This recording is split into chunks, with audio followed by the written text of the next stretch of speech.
अंगणवाडी 12 वर्ष झालं चालू आहे. असंच आहे ISचं प्रशासन काय काळजी घेत नाही आणि साप इचू काटा ह्याची भीती आहे. अडचण पण भरपूर आहे. ह्याची काय तर सोय करावं असं आमची नम्र विनंती आहे.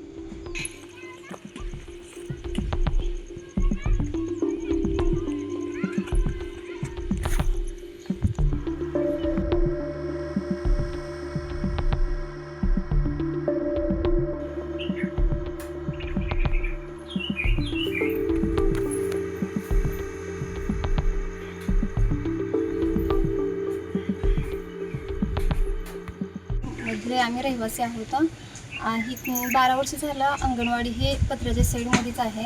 त्यात काही बदल झालेला नाही आणि साईडला सगळे घाण वगैरे आहे. पाठीमागं तळं आहे आणि साईडला सगळा कचरा आहे आणि इथं शेडमध्ये बसांना मुलांना जागा पण पुरत नाही. त्यात सामान पण आहे आणि मुलांनी पण कसं बसायचं, सामानाची ॲडजस्ट होत नाही आणि ह्याला पूर्णपणे व्यवस्थित बांधकाम केलं पाहिजे.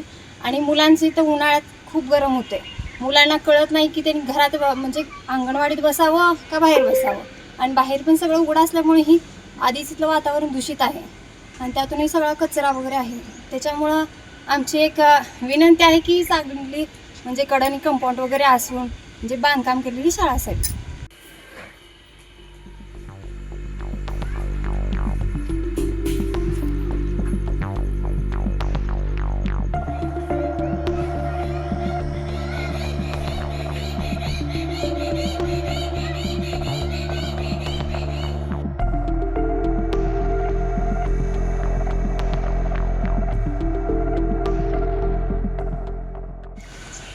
मी सोमनाथनगर अकोलेकडीचा रहिवासी.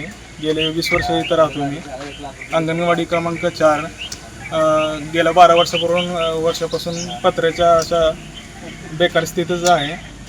तर इथं साप वगैरे कचरा, लहान मुलांना बसण्याची पूर्ण व्यवस्था नसल्याने नवीन अंगणवाडीची बांधकामाचा बांधावा असं म्हणजे सरकारला विनंती आहे.